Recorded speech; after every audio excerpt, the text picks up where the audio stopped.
You are now listening to CTR Media Network. What up, family? CTR Media Network. Yeah.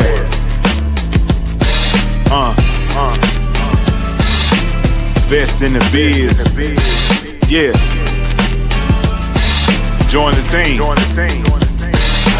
CTR is who we are, the media network, that's the best by far. Whether you listen at your home, at your job, in your car, come get the information that's needed above par. Never lasting, motivational podcasting, giving you the answers to the questions that you're asking. Serious talks and topics, how to come up and profit, how to better yourself, your health is here, we got it. Reaching 350 million, they tuning in.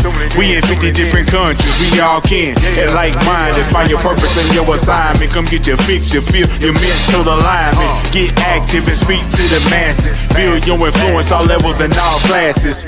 Now you know you can monetize and grow. CTR Media Network. Start the show. CTR Media Network.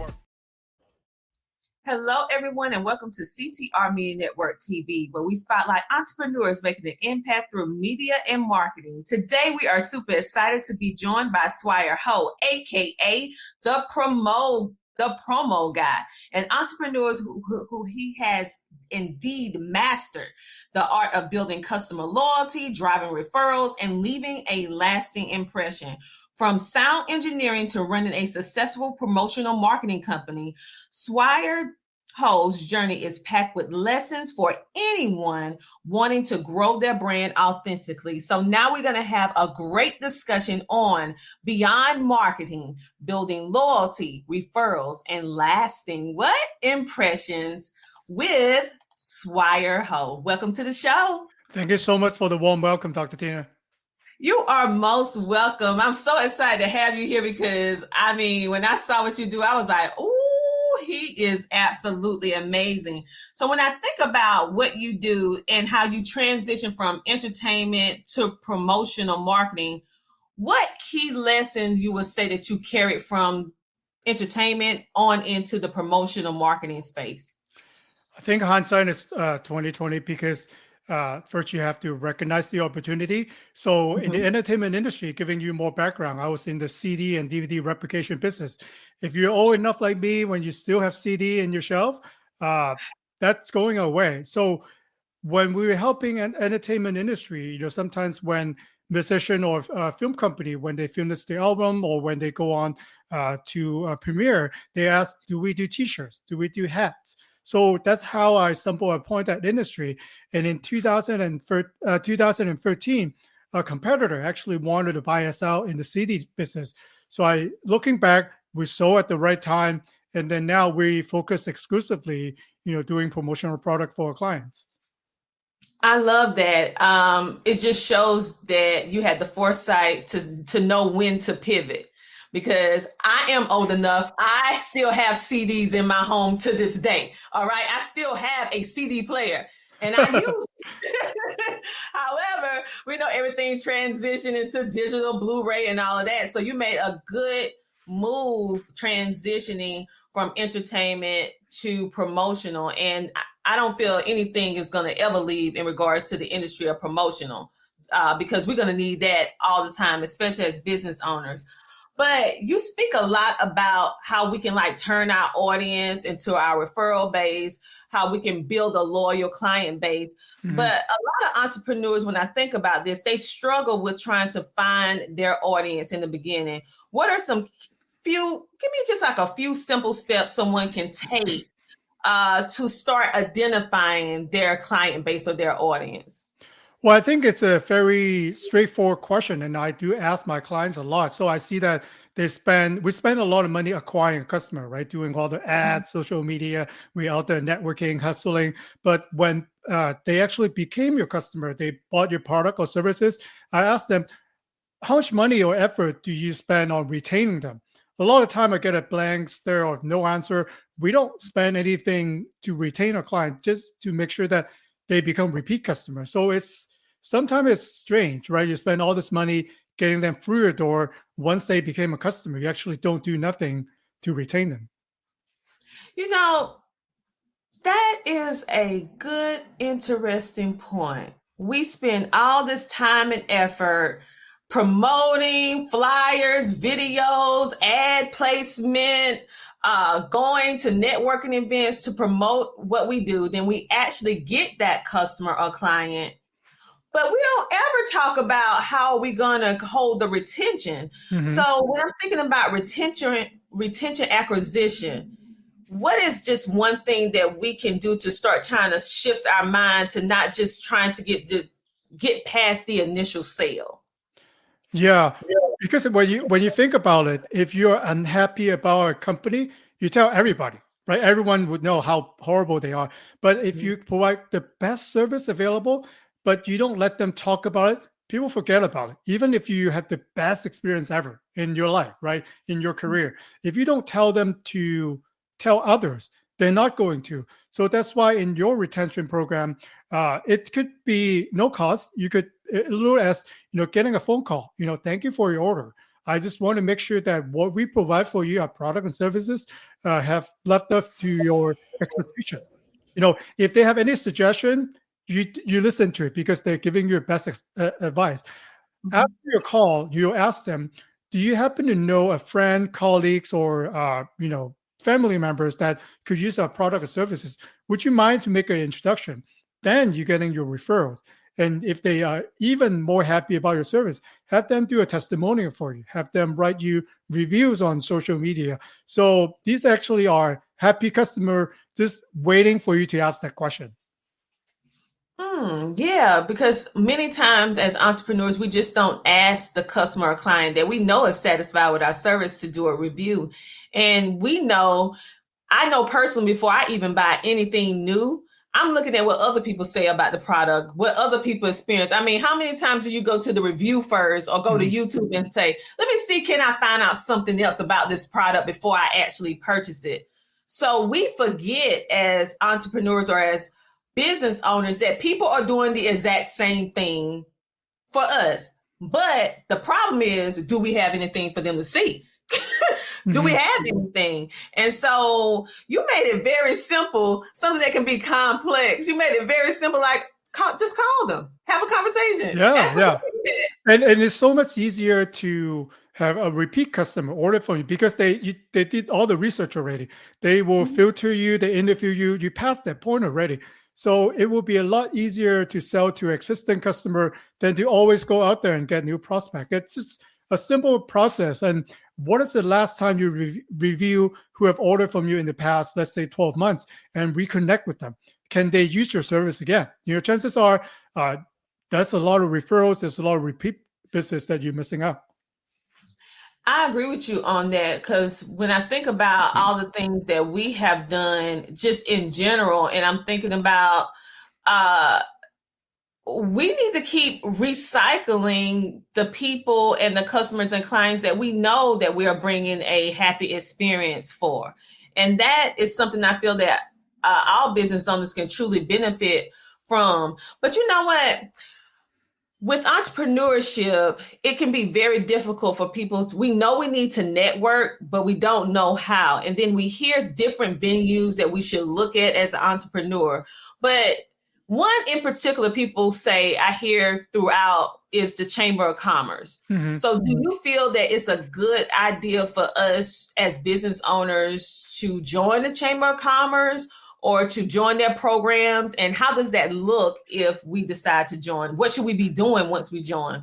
That's a great question. Chamber of Commerce is always a good place to start, especially if you're in a particular industry. You don't have to go to chamber, or you could go to your industry related association. There's a lot of Mhm. those. The goal before you actually run out and sign up for 20 networking event is, who are your ideal clients? Meaning, who in your research will spend the most money with you, buy the most expensive product and services that you have, and is happy to work with you. So those are your ideal client. And you have to answer a question yourself, where do they hang out? Are they at Chamber of Commerce? Are they at association meeting, trade show? Are they on the golf course? So by answer those questions, you know exactly where you want to go. And people are everywhere. And you don't have to be everywhere. You have to be focused. That is so true. You said the key word focus. And so basically, we need to take time to learn our business and learn the people who we service and determine, based upon that information, where we should go to find more people like that in order to purchase our service. And then focus on not just the one time sale, but how can we retain this customer or client for the long haul? Great tips, and also strategies on how we can actually grow that loyal base. But how do we ever, like, how do we get to the point? Because another thing, especially with podcasters, Mhm. is having people to share what it is that you do, whether it's a podcast episode, whether it's a product or service. How do we go from having that loyal base to having those people turning into our marketing machines, our marketing magnets for us willingly? Yeah, this takes some thinking into it. Because a lot of times, especially in my industry in promotional product, people will come in, maybe they redesign the logo, maybe they just open their business. They're really proud of their logo and they want everyone to have it. So when I asked them who should have your product, they said everybody. But not think about not everyone are like you enthusiast about your brand, and sometimes we buy what we like. We're not buying what the audience like to receive. It's a really important question. I like a certain things, but my audience might like something else. So if you are thinking about, people sharing your thing, you got to give them something that they like, right? People love to win.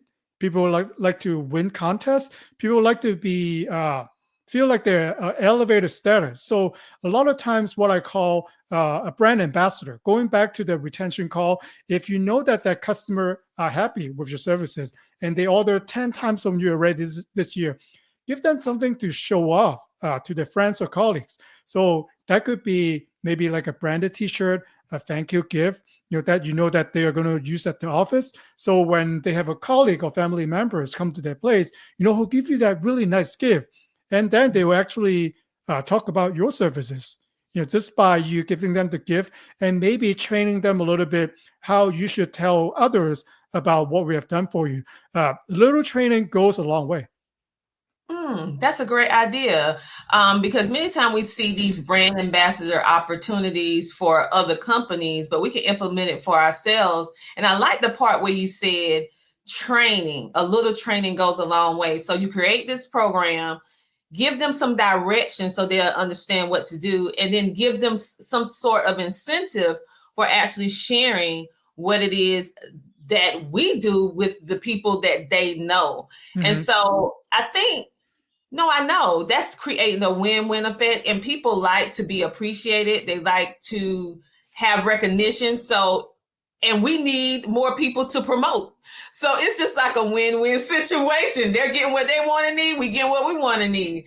And so I think that's absolutely amazing. Now, when people think about, you already gave us how we can find our target audience, how we can identify our loyal fan base. But is there any type of resources for business owners that may be available for small businesses that we can take advantage of to help us in any of these areas that we discussed today? I think by identify who your ideal clients are, because sometimes small business owner, some myself included, we wanted to go broad, right? So maybe we own a fitness gym, maybe we have a cleaning service. Everyone needs cleaning, right? But you have to answer yourself, more question: who could afford your product and services? What kind of title they are, maybe a demographics, maybe a certain age group, right? So then you can actually answer a lot of the marketing question, where do they hang out? What kind of magazines they read, or what kind of social media platform. You can't be on all the social media platforms. You got to pick one or two and be very good at it. And then when you come to promotional product, I'm going to ask you the same question: who are you targeting? Where are they going to be hanging out? Because we have over 5,000 items. You don't need to see all of them, and not all 5,000 works for you. So by focusing, and don't be afraid to niche, these are my client. I've only have 20 people that I'm targeting. That's your 20. So once you get into groove, you could do other campaigns. So I think the common misconception is we have to go broad. No, you can focus. If these are your client, then you could focus more energy and actually know who they are, like what they want. what do they want from you, and what do they hoping to maybe solve their pain point by using your product and services. That's a good point. We hear this so much in business where people say, who is your ideal client, or how can your product or service help? Who do your product and service help? Mm-hmm. And they say everybody. Yes. Everybody, help everybody. And so we get ourselves caught up, like you said, in this very broad spectrum. And we wonder why we hit and miss so many times, because we need to focus and we need to close in the gap. And once we have I feel like it takes an amount of courage for entrepreneurs and a mindset shift for them to really be like, okay, I'm going to shorten this. I'm not going to be as broad, and I'm going to focus. And like you said, you can have so many thousands of products, but at the end of the day, they're only going to take a product or 2 or 3, maybe 5 at a time, depending upon what type of business you got. So what is your top selling products? What is it that's resonating with people? And how are you going to be able to keep this person coming back year in and year out? Yeah, there are 2 quick ways you could do it. For example, if you've been in the business for a while, right? So you want to look back at your accounting system for the past 12 months, for example. Who are your top 10 clients? Look at maybe the amount that they spend, or the amount that they business that they give you. Answer the question, who are they? What kind of, why they buy from you? Be honest with yourself and ask the question, how do I clone these people? What are the people that I can come in contact with that are like my top 10 client who spend the most money with me? So that would be a good way to start if you haven't done that exercise before. Or if you say, okay, I'm just started. I have 0 client. I'm started out brand new. So you can dream about your best client, who will spend the most money with you, who will treat you like an advisor and not like a vendor one-off. And then who will be these people, like that go through all the title, demographics, where do they hang out? So you can actually answer all the questions and don't spend another dime to areas that you don't need to spend. That's a good point, because we can get into, I'll say, the rabbit hole of spending money in advertisement in certain areas of the advertisement that we don't need. And I feel that what you do in promotion is one of those things. We want someone to promote. We want someone to advertise. We want someone to sound the alarm on what we're doing, but we may not need another form of marketing. So really looking at what it is we need for the type of business that we have, I feel like that is really going to help us a lot. And what set your type of marketing apart from a traditional marketing that's out there today with promotional marketing? I always like that question. Sometimes people want to debate me with the effectiveness of, like, say, buying a Google ad than buying, tote bags, pants, things anymore. So my approach to this answer is, you don't have to pick one. So obviously you have to pick the goal. What would you like to achieve? Is it brand awareness? Is it for employee loyalties or retention? So different things call for different ideas. For example, let's say you only have $500. A nominal amount. You can't do too much with that. But what I would suggest people do, a lot of us already have a social media following. Maybe we have a going on Instagram page, Facebook page, or we have ongoing traction on TikTok. Do a sweepstakes. Instead of buying 500 or 10,000 pants from me, buy one thing that is $500. Very nice gift already, $500. Your goal is to use your social media platform to do a sweepstakes for your call to action. Maybe it's book a call with me, or schedule for a consultation, or just simple as follow our newsletter. And then you get a chance to win this $500 gift, which is branded with our logo, right? With the company's logo. You'll be surprised how many people will sign up, tag a friend, give up their email, phone number. I've done so for like less than $10, coupon that people are trying to give me. Wow. Yeah. And then it's fun. Yeah, like, it's fun. People, they want to have fun. They want to win.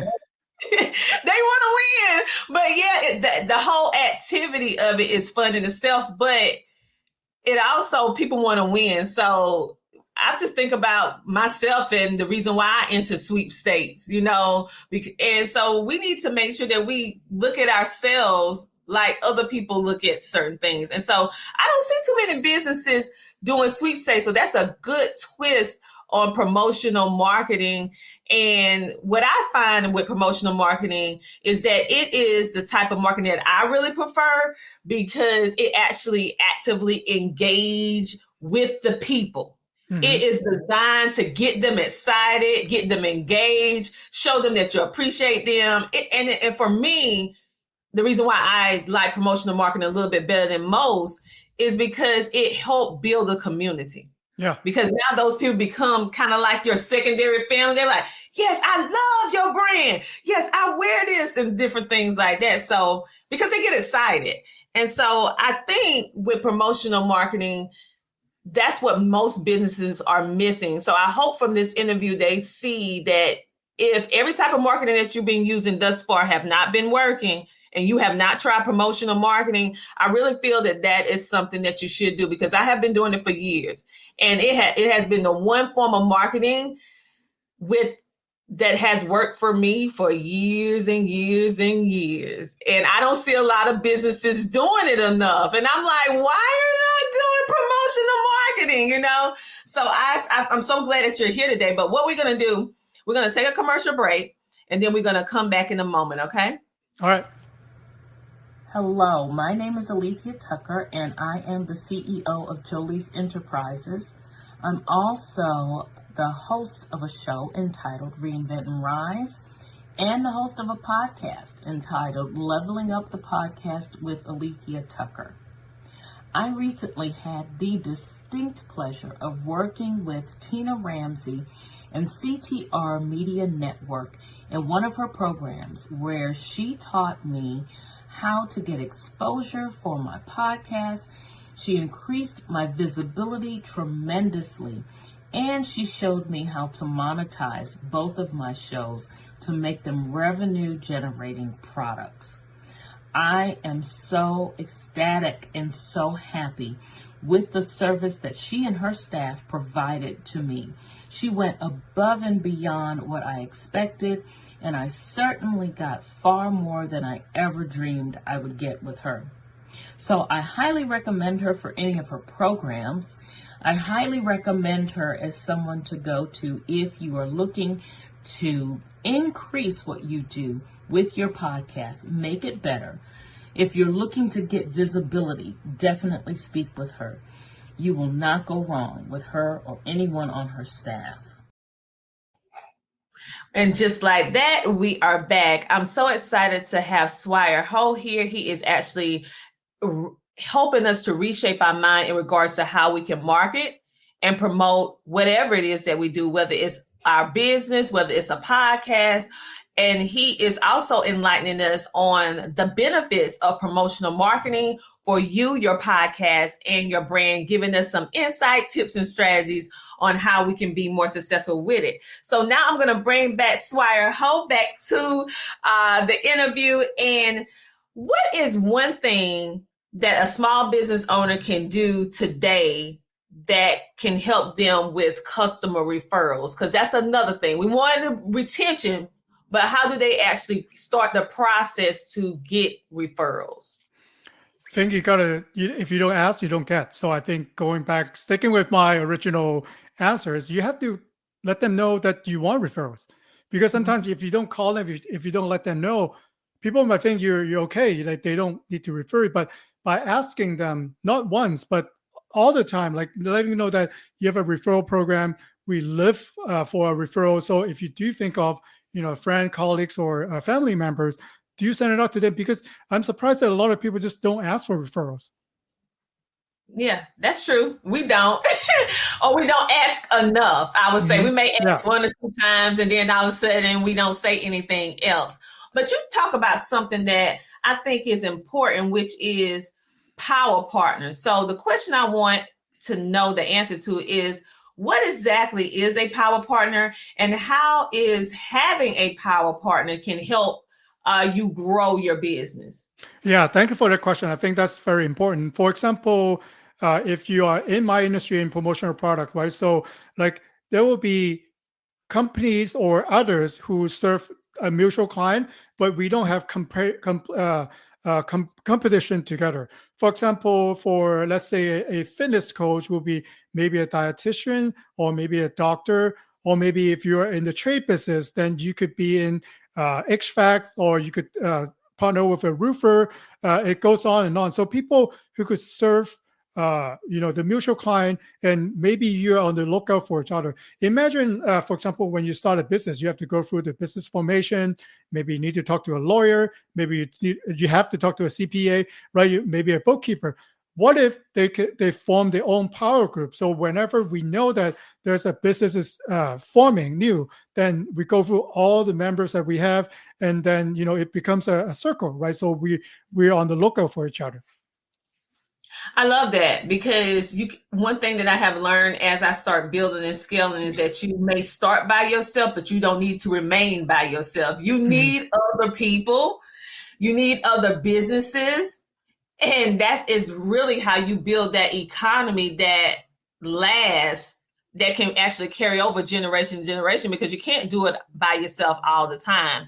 And so I have never heard anyone talk about the power partner. And so when you just explained it, that's like a secret weapon. Like, okay, I have this person, like you have your own economy, and then your guys, it spreads out. So if you don't have a power partner, people, you need to get you some power partners in your life so that you can expand your business. So thank you so much for explaining that. You have been an entrepreneur for over 17 plus years. So what is one of the biggest lessons you would say that you learned from your entrepreneurship journey? I think really sticking with customer is always right. Like in the beginning of my journey, I was so much younger, right, back then. So when a customer wanted to tell me something, maybe not a complaint, maybe a concern, I get defensive, right? Because I'm really proud of my product and services, and I get into discussion, argument sometimes that I think shouldn't happen at all. Like I should, right now, I think listening to a customer can actually give me an edge. So they could tell me that actually they will do the market research for me. Your competitor is doing all this. Why don't you do that? Or I found this somewhere. So they could actually help me broaden out my spheres. Maybe I haven't thought about that before, but by them pointing out complaint or concern sometime, it will actually help me a lot learning about my business, because some of us will hire like a consulting firm, a lot of money to find that from us. But if actually a customer call you to tell you such a thing, you should actually put out and start listening and writing stuff down. I agree with you.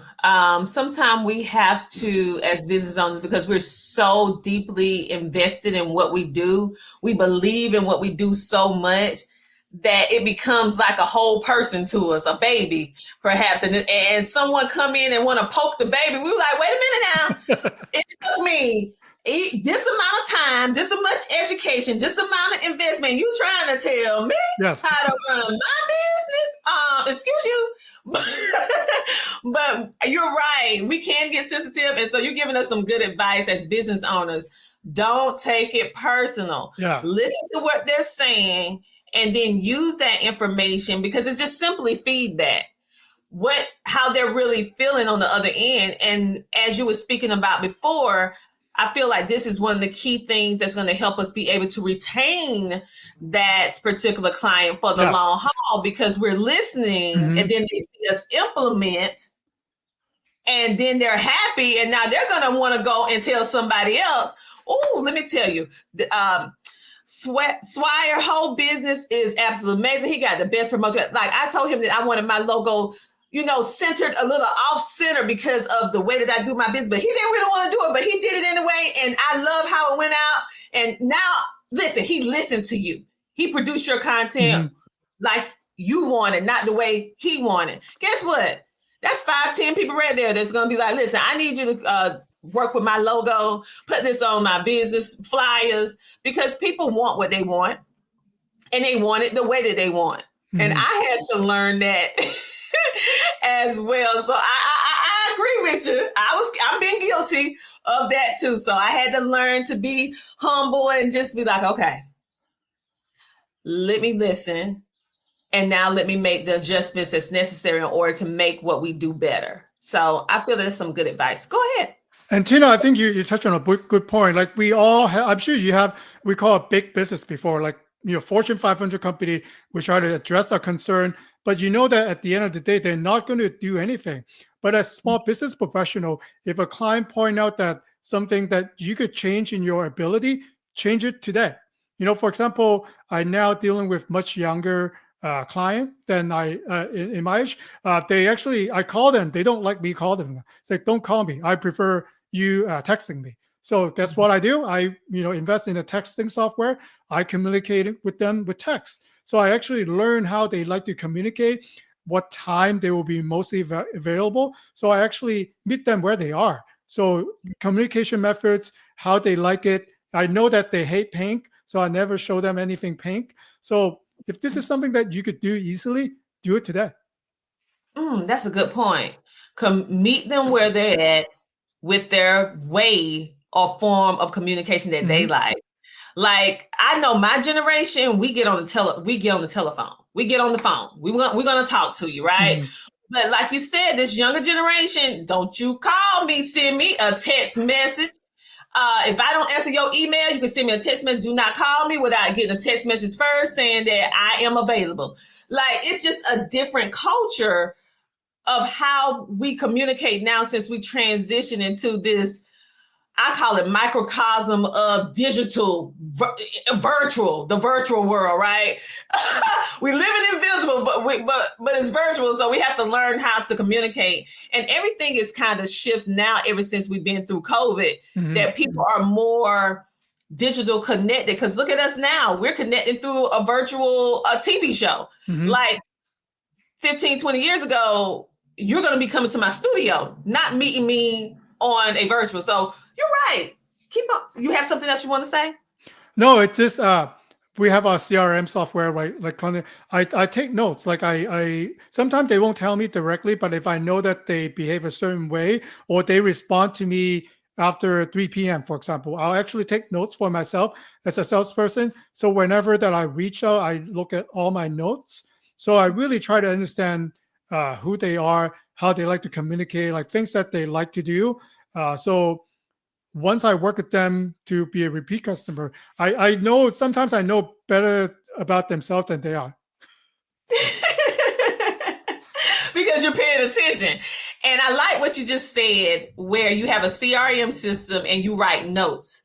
So, every CRM system don't have a place where you can actually put notes in, but I have one too, because as you expand, you need to know each customer and each client when you are a small business owner, to know those little nuances about them. Like Swire said, he noticed a pattern of behavior with his certain clients that they respond after 3 p.m. Yeah.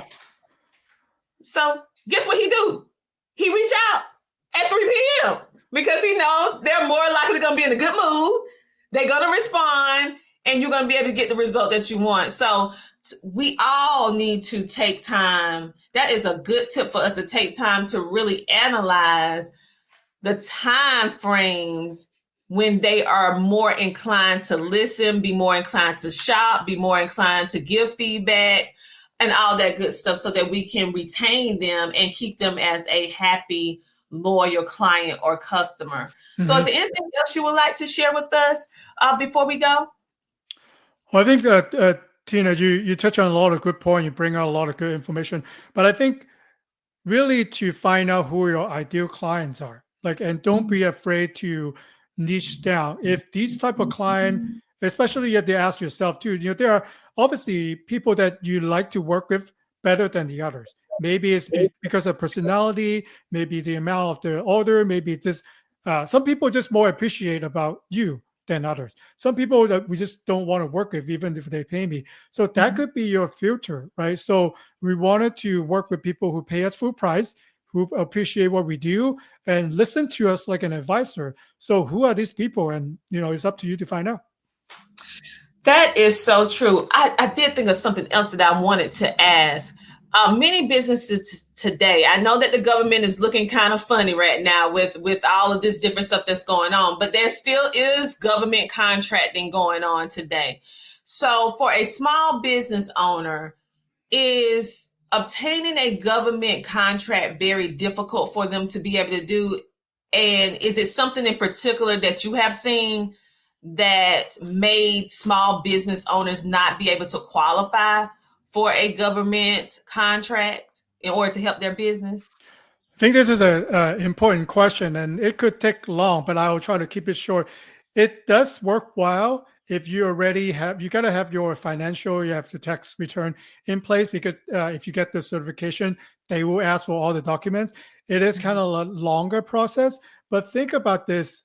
They make it really not easy to do business with them, but once you're in, and if you can learn the system, you actually don't find a lot of competition in there, because it's just so many paperwork. You have to know how to buy. So, and then it goes back to knowing the buyer. Like government contracting, buying, it's a long process. It takes a lot of department involved. So if you do your work and if you do your research, it's worthwhile.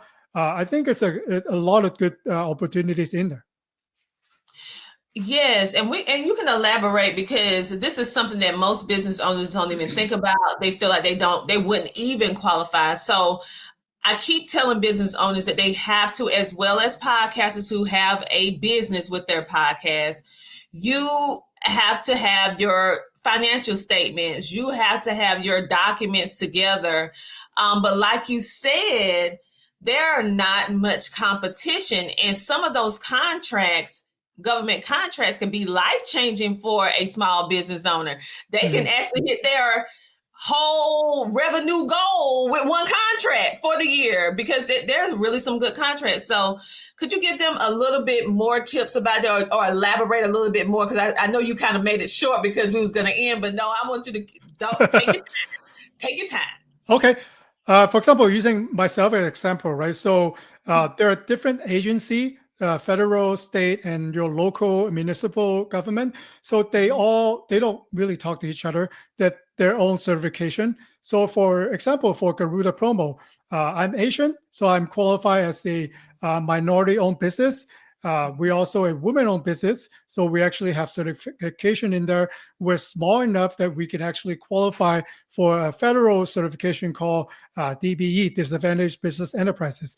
And then once we get certified, I looked at which agency will recognize my certification, right?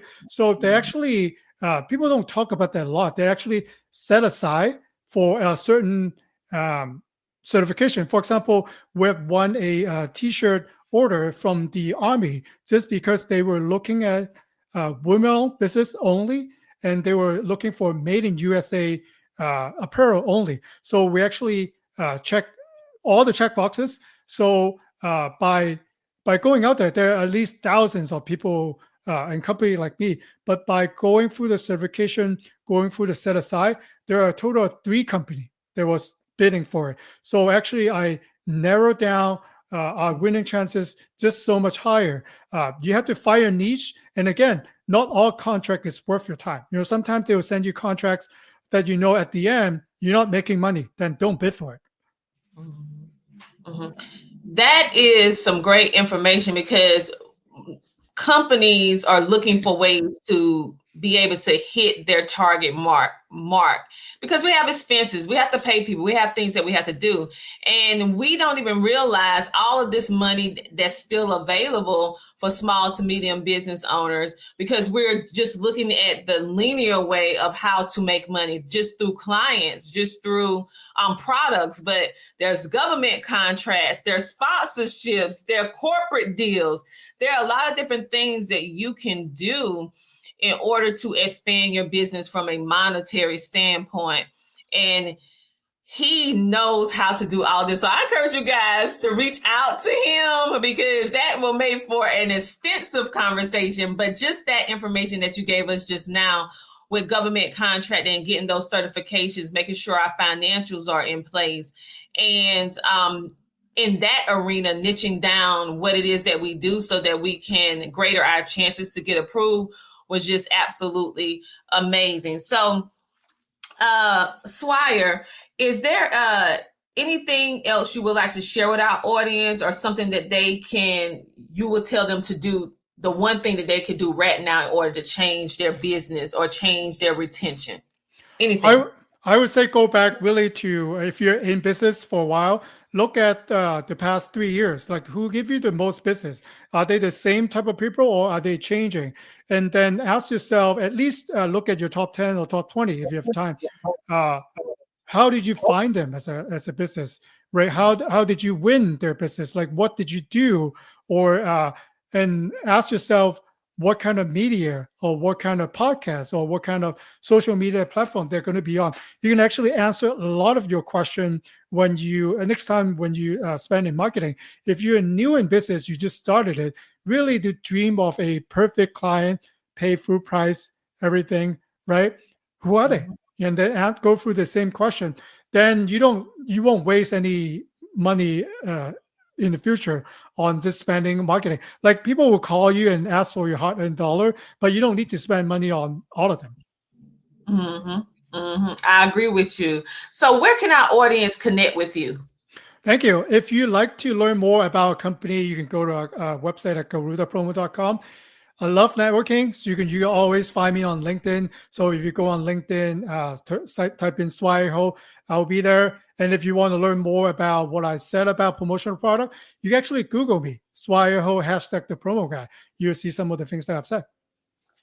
Well, I would like to thank you so much for coming on, sharing all your expertise and your knowledge, and broadening our perspective in regards to the type of marketing that we can do, and actually expanding our viewing and listening audience to now think about promotional marketing, because I don't really think that people think about that as much, but that has been, I'm giving y'all a secret. That's been my secret sauce for all these years. I might not have said it, but I'm giving it to you now since he's here.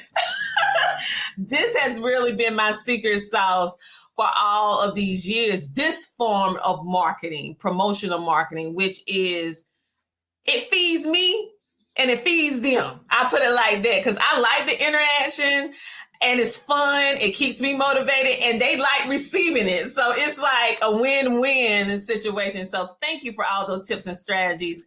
And we are so happy that you was a featured guest on CTR Media Network TV. Thank you, Tina. You guys, you are most welcome. So you know how we do. We want you guys to go and download our CTR Media Network app so you can watch Swire Ho and all of our other amazing interviews that's on CTR Media Network TV, as well as all of our other podcasts. We have over 30 shows that are there right now, from educational information to entrepreneurship, career development, homeschooling, entertainment. The list goes on and on. So go download the app. It's absolutely free, and check it out on today. Make it easy. Go ahead and scan it.